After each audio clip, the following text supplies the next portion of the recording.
Happy birthday.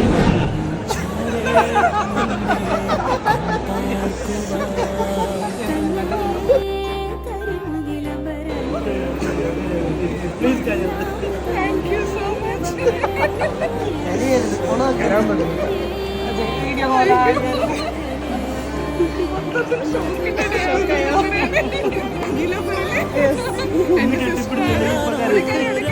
Surprise തരാറുണ്ട്, ഇടയ്ക്കിടയ്ക്ക് ഞെട്ടിക്കാറുള്ള ആളാണ്.